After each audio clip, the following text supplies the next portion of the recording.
This is Dan McCarthy, and you're listening to the Check-In Podcast. Hello, everybody, and welcome back. My guest today is Michelle Fee of Cruise Planners. And before I introduce Michelle and play our conversation, I just want to highlight something that stuck out in my mind during the days after I was fortunate enough to speak with Michelle. I know there are so many factors that go into business and career successes, and I've heard a lot of those stories so far on this podcast. I've heard from people all over the industry about their love of travel driving their success, their family's support helping them along the way, some fortunate breaks or lucky or chance meetings and others. But I think one thing that hasn't yet been mentioned or concentrated on that's also just incredibly important is knowing that things are ever changing and recognizing that your business has to do the same. I know it's obvious looking back at it, but anticipating change is something that's just absolutely incredibly important for so many businesses inside and outside of travel. If you look at the companies that dominate the North American business landscape, you'll see a list of names that are consistently ahead of the game and the names that aren't afraid to adapt, aren't afraid to change. You'll see companies like Apple that started out strictly as a computer company and now has a hand in almost every single aspect of consumers' lives, from watches to phones to what's talked about now is a new Apple car on the road. There's companies like Nintendo that started out as a playing card company in 1889, or companies like Ford that is in the midst of its own transformation into an electronic vehicle company. You'll see some younger companies like Netflix, which started out as Blockbuster by mail and is now winning major Hollywood awards for its content creation. You'll see some staples like Coca-Cola that started out in 1886 by a pharmacist who was trying to come up with a way to relieve headaches in his patients, and now has a long list of products on Wikipedia that takes a couple minutes to scroll down through. In this episode, Michelle speaks about that, and she remembers starting Cruise Planners in 1994. She actually has this really great anecdote of having two phones on her desk when she was still working as a frontline travel agent and was still in the early stages of building the Cruise Planners business. But she says she thinks about what's coming, how the agency model was going to shift, and how she believed in her vision for the future and ran with it as a key to her success. 27 years and countless doomsday incidents and one big pandemic later, she and her business is still here,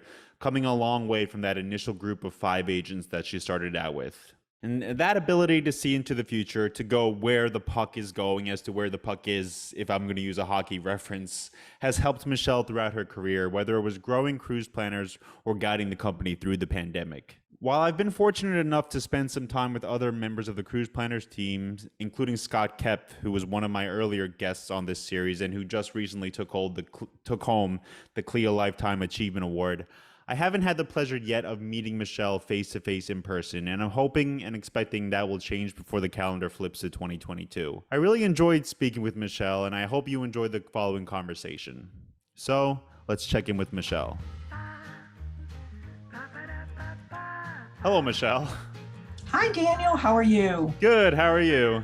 I'm great. Doing well. How's everything in Florida? Well, we are at the epicenter now for the COVID virus, but hopefully we're praying that we'll get through that soon and let's get to the other side of this. And I know everybody's anxious to just get back to travel and get back to selling travel and get their customers back on ships and planes. And hopefully that will happen shortly.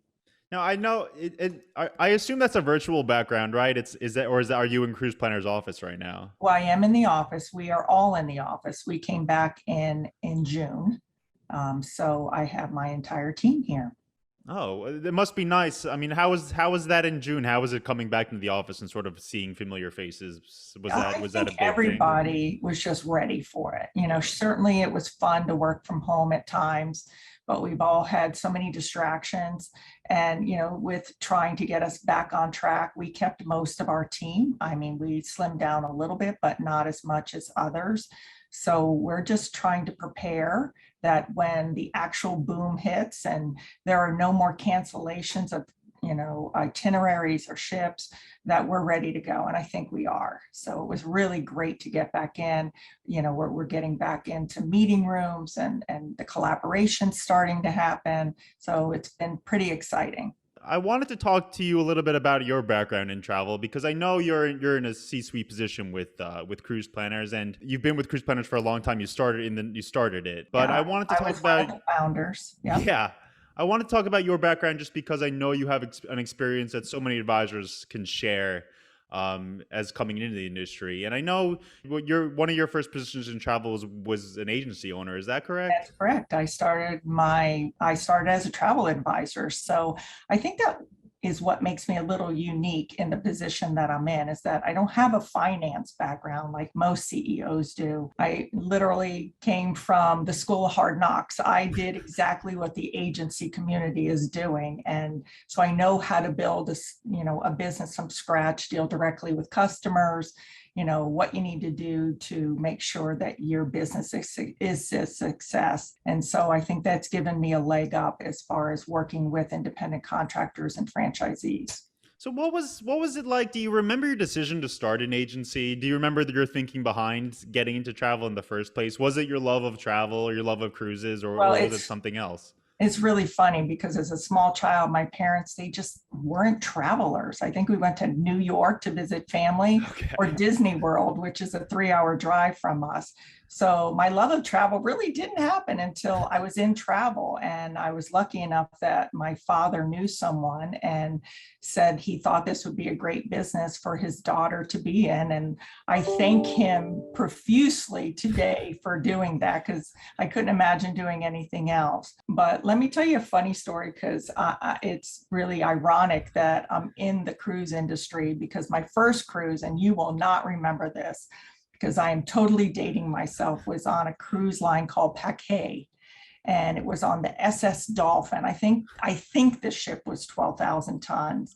And everyone listening in could probably think like, wow, I think that's the size of a tender on a big ship, and it probably is. But my husband and I decided to take this cruise, and we walked into our cabin. The ship was so old that the beds were on opposite sides of the cabin and they were bolted down.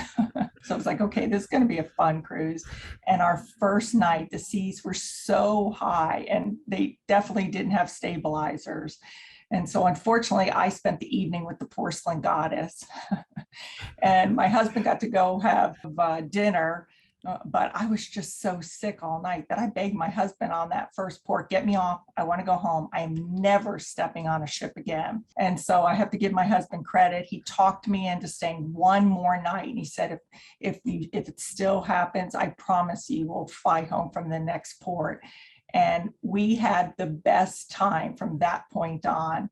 So I credit my husband for all of this success. He loves it, by the way. Had he not talked me into staying on that ship, I would have never stepped foot on one again. And here I run one of the largest travel agencies in the country.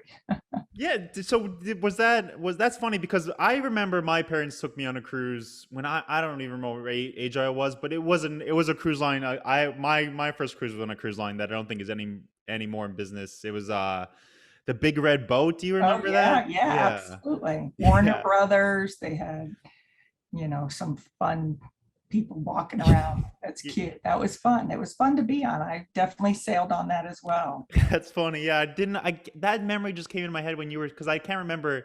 I don't think I've thought about that for years, but I do remember my parents taking me on the Big Red Boat, and I think we have photos of it somewhere. I'm sure, That's but so it is fun. fun. Yeah. Yeah, The- thankfully the cruise lines have evolved, and now we've got these super incredible ships with bells and whistles that, are just, they definitely want people to come back and cruise again. well, yeah. I mean, I want to talk about cruising and your love of cruising too. But so your agency it was called Friendship Travel. Is that right? Travel, that is correct. And what kind of itineraries or vacations did you sell, and who was your typical customer? Do you Well, remember? it's funny back then, and I am going to be prehistoric at this point, because we literally had terminals on our desk. So the bulk of our business was airline tickets, rental cars, hotels. Cruising was in its infancy. There weren't, any of these mega ships out there. So, and we were brick and mortar. People, walked into the agency and that sat down and we planned their trips. But there was no internet at the time. And that's when I realized things started to change is, when that evolved and people would walk into my agency and say, Michelle, I found it on the internet. And I remember thinking, what the heck's the internet? I don't even know what that is. And I'm thinking, oh, people aren't going to book travel, on a computer themselves. Nobody even had a computer back then. And so I realized at that point in time, you better, figure out how you're going to re-evolve in the industry or you're not going to be here. And so that's when Cruise Planners was founded, is because we realized we had to go in a different direction. I hear that from advisors a lot because the conversation, especially over the last couple of years, has been about sort of the resilience of the trade, and it's a Mhm. completely valid conversation to have. But yeah, the internet, it must have advisors have obviously succeeded with the internet, but at the time, I imagine it must have definitely been a worry for the community that this could change a lot of things, and I'm sure it did change a lot of things. It totally changed a lot of things. The airlines went, completely online, and therefore, there was zero commission to any travel advisor that booked an airline ticket. So that was the bulk of our business. So, we had to redefine who we were and, how we were going to make our way through all of this. And, I'm pretty proud today to say we've not only have been able to stick with it, but we've been hugely successful in doing so. Yeah, so Cruise Planners started in 1994. Is that right? That's correct, 1994. Okay, so it's been 27 years. 27 years, good 27 math, years. good math. Yeah, you're almost at 30 year. 30 years is going to be a big milestone. Then it's 2024 is going to mark 30 years. That's right. And, if I go back to 1994, we started our first class with 5 agents. We just went out in this magazine and we said, do you want to be a travel agent? Basically, contact us, fly to Florida. We'll teach you how to do that. And we did have a back office system, but understand, no cruise line, no tour company, none of them had terminals for people to book through. So everything was phone driven. We rented a van for the 5 people. We took them on ship inspections. And from that point on, we built this company one class at a time. And I thought, oh my gosh, if I get to 100 agents, just 100 agents, we are going to be one of the big guys. And of course, we surpassed that number years ago. And I always realized if you stop growing, you just stop. Your business is never going to succeed. But never, never in my wildest dreams did I ever expect the company to be this amazing. And I must say, and I've got to credit the people here at on my home office team. They match up. They are by far the best team in the industry, and we have the best advisors.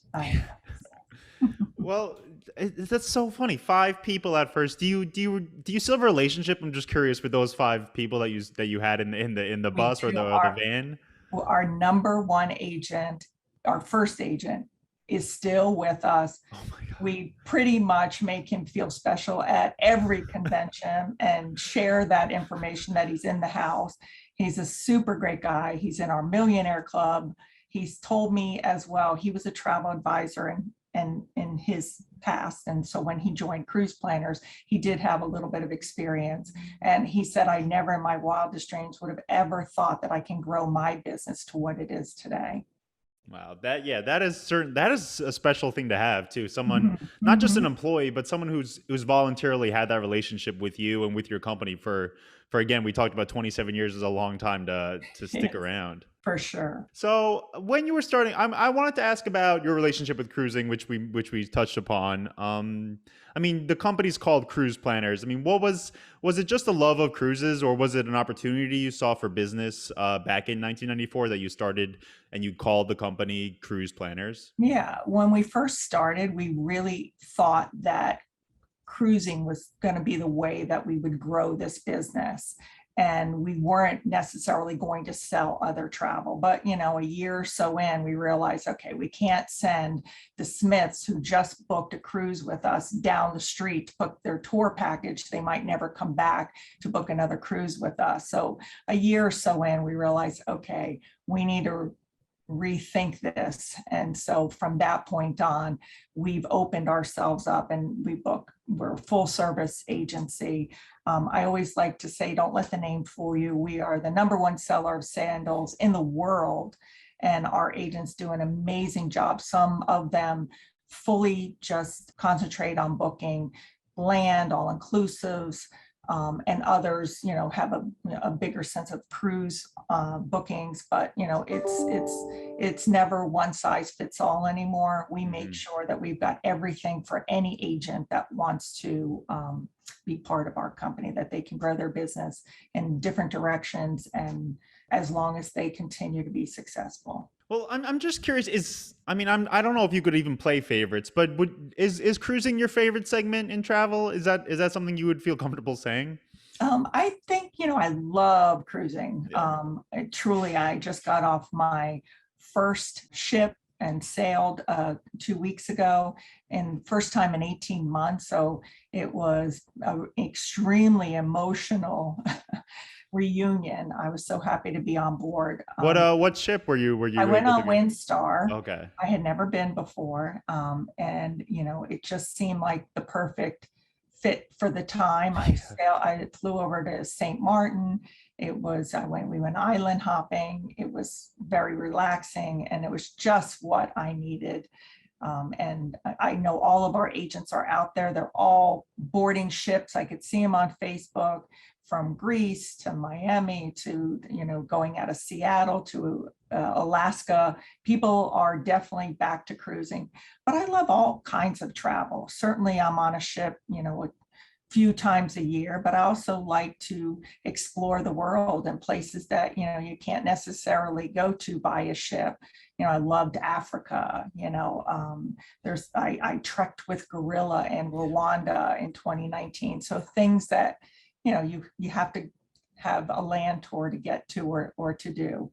So, and I enjoy going to a sandals and sitting by the pool and relaxing a little bit as well. I wanted to ask a little more about starting Cruise Planners in 1994, because I've spoken to a couple of people who consider themselves like true, pure entrepreneurs, and in my head, the question I've always had is like, what is the risk tolerance like for starting a big company, for putting yourself on the line, whether it's investments, your own money on the line, or other people's investments on the line. I mean, what is sort of the process in your head for making a leap and taking a giant leap of faith to start a company?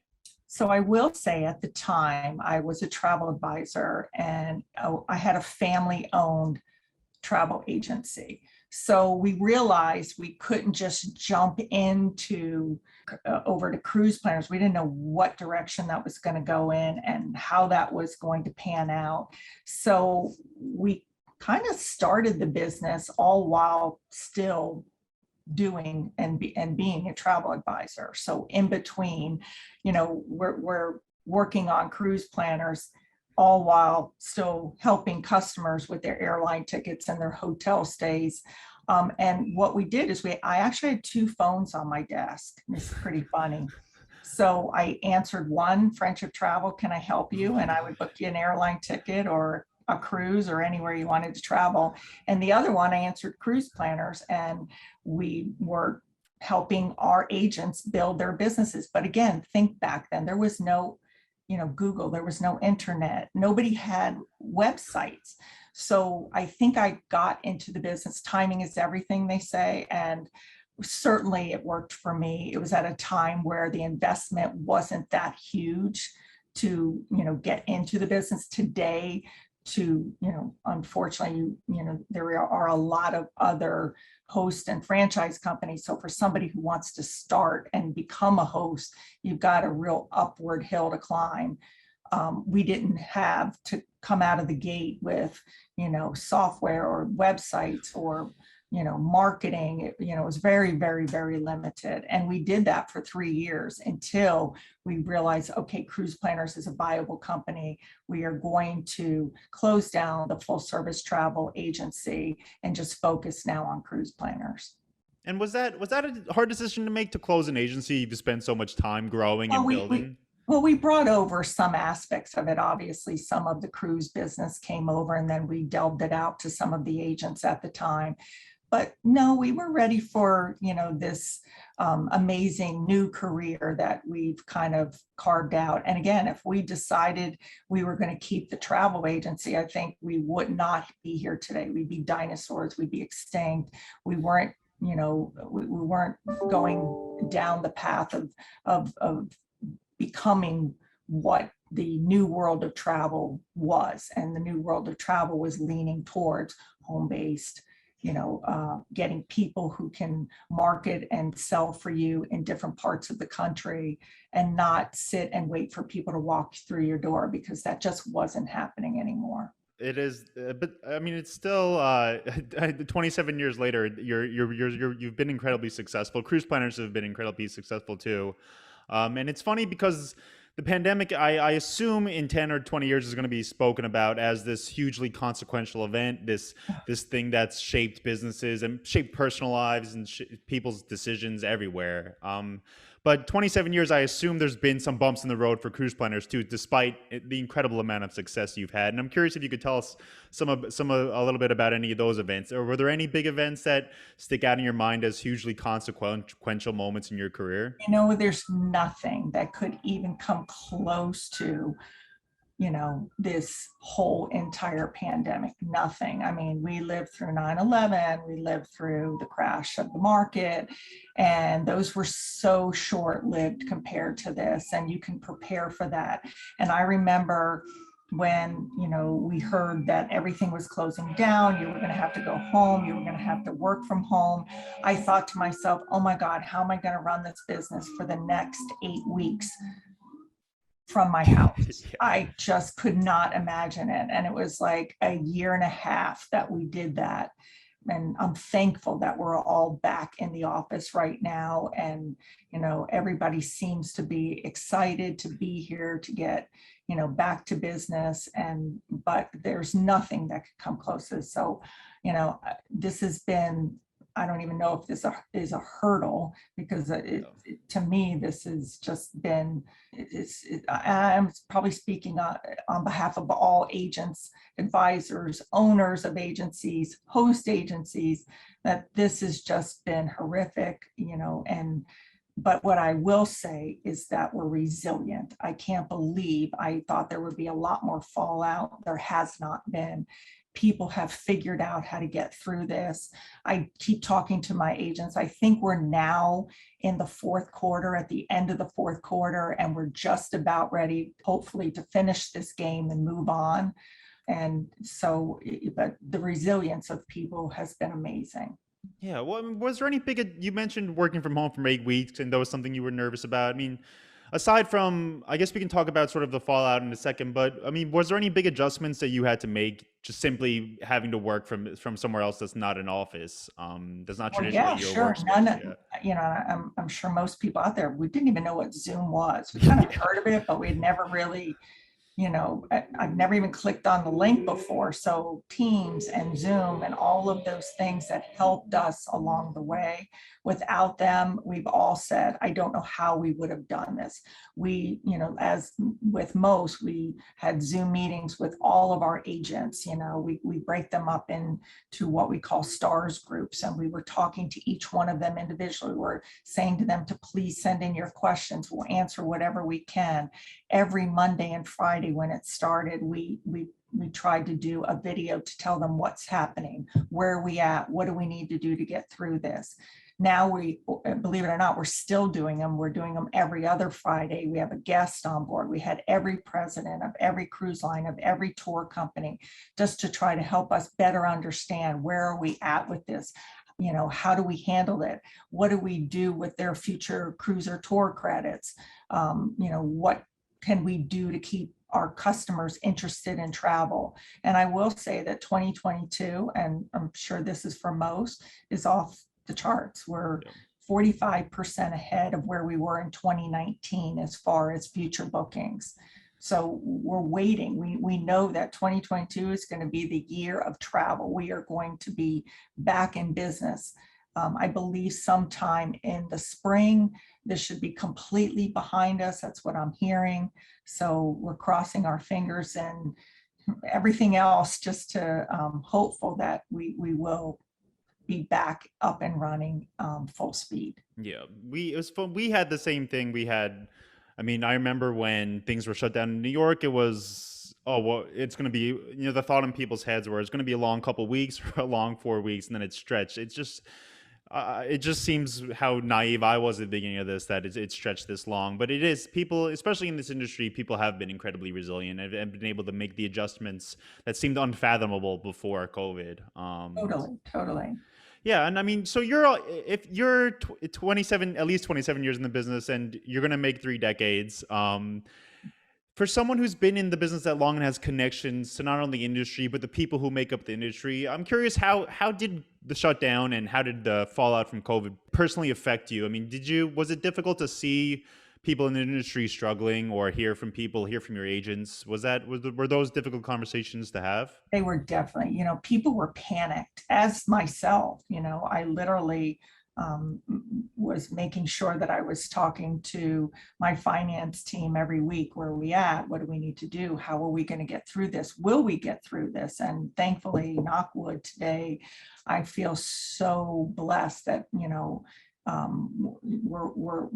we're completely through it. We're already starting. We're out of the red. We're starting to, and I'm not going to say that we're hugely profitable every single month, but bills are paid, agents are paid, everything is going in the right direction. So we know now, we feel like we can sit back and just go, woo, thank you.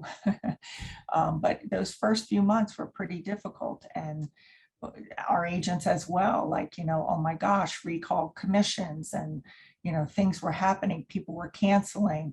um, and I think we were always trying to run a race, and we were never getting to the finish line, because it was, okay, this is only going to last until June, and then we're going to be back in the water, and this is going to be behind us. Then it was September, then it was December, then it was January or February, and literally the first ship hit the water the last week of June of this year. If we knew that up front, I think we would all have possibly imploded.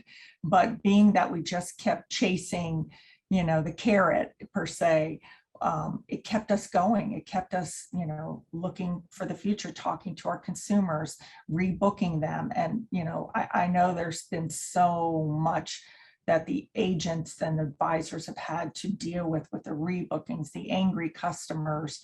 So, we were trying to do everything we could to help them along the way, being proactive, helping communicate to their consumer, taking on all the future cruise credits. We actually built a tool for that, to make sure that our advisors didn't have to worry about reminding their customers that they have a future cruise credit. We were doing that for them with that specific vendor, whether it be cruise or tour.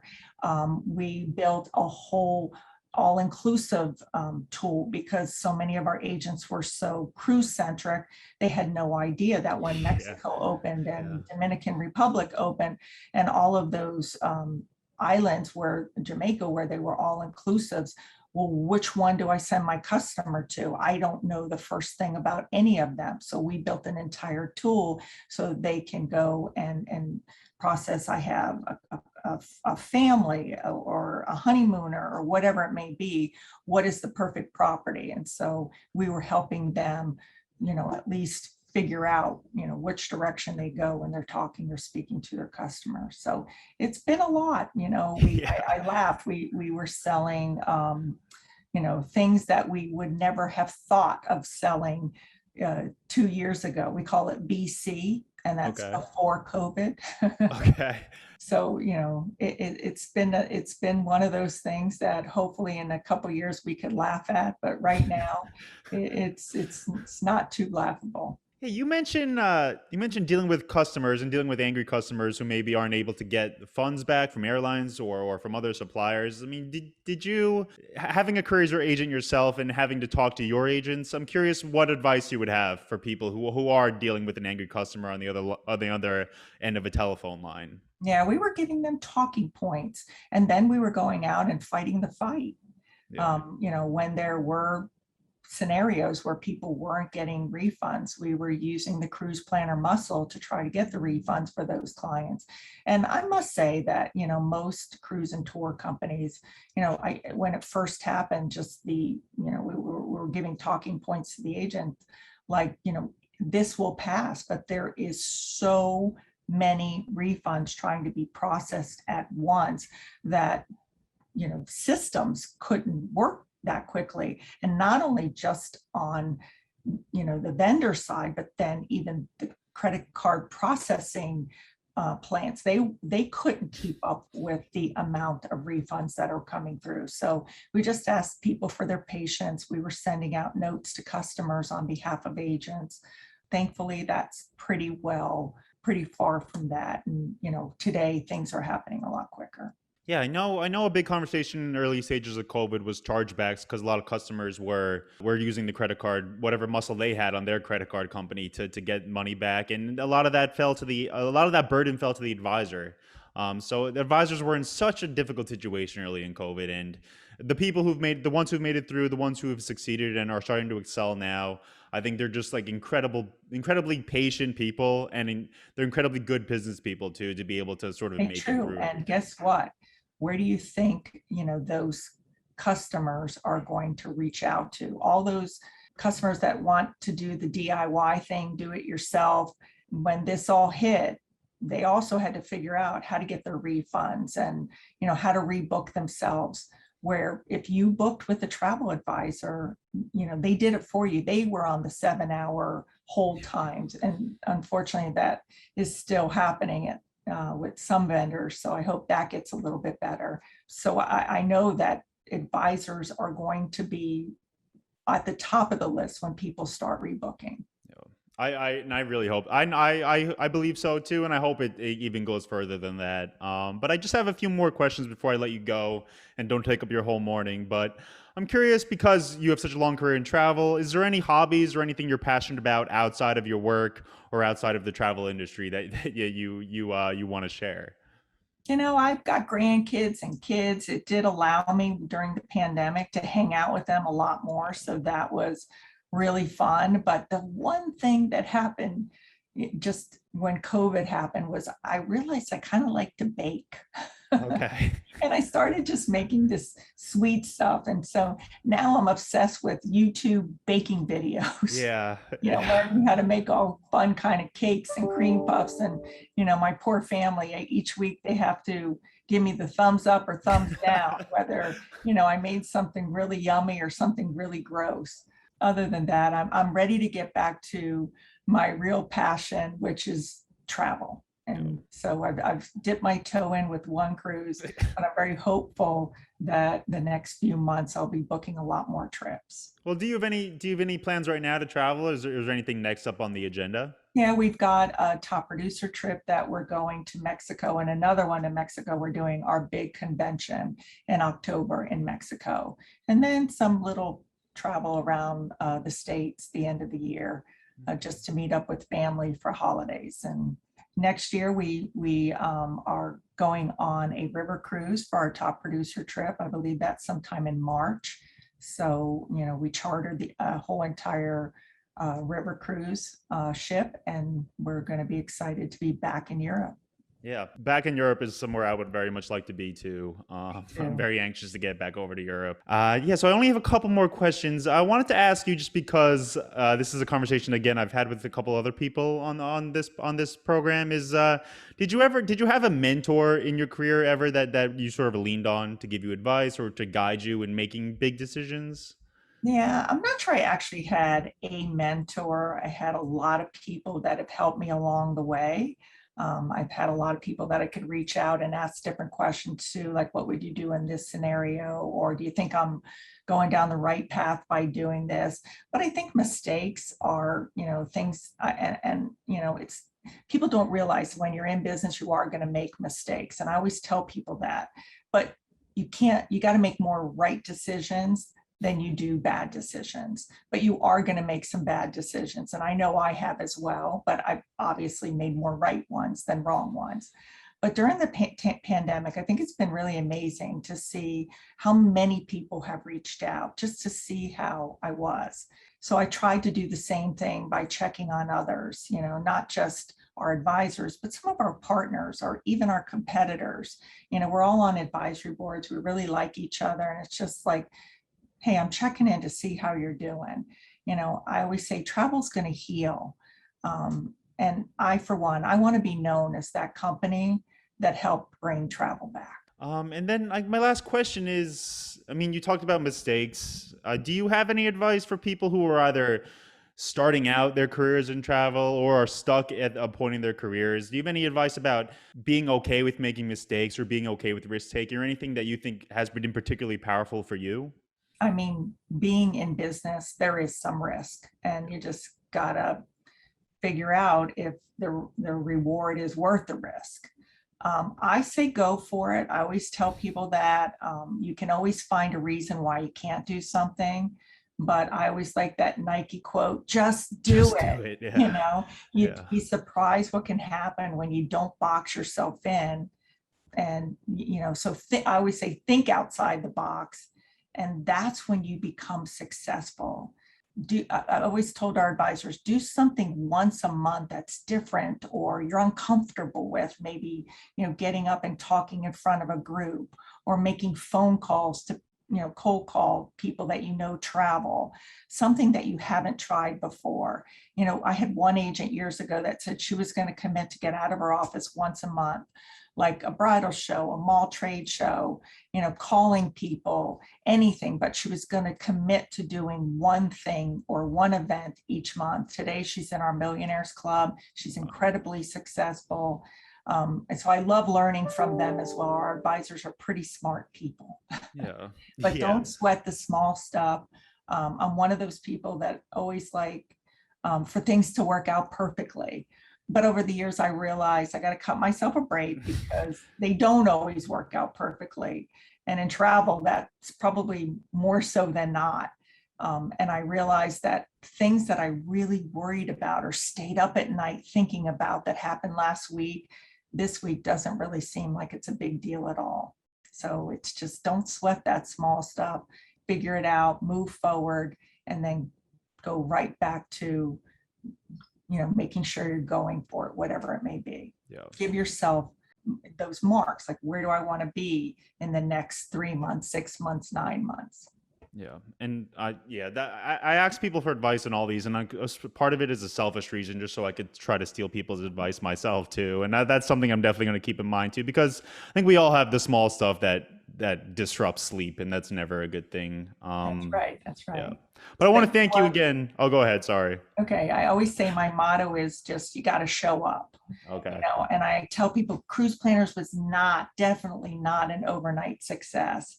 When we started in 1994, I had so many vendors turn me down. They didn't think that the home-based model was worth their investment. And today, every one of them are running and banging at our doors at this point. But as much as people said, you can't do that, I thought to myself, oh, yes, I can. Well, it is an incredible story. 27 years is a long time to be in business, and it's something to be, I think, incredibly proud of. And again, we spoke about it at the beginning of the call, but Cruise Planners, you've built such an amazing team. Everyone's so friendly and so inviting to speak to, and I can't thank you enough for letting me talk to you today and letting me sort of get to know you a little bit this morning. Well, thank you, Daniel. Yeah, and I very much hope, someday soon, I'm sure I'll see you in person, and we can sort of share a greeting, an actual in-person greeting would be Absolutely. nice. Yeah. High fives. All right. Well, I hope you have a great rest of your day, Michelle. And again, yeah, I hope to see you very soon. Thank you. Thank you. Bye-bye.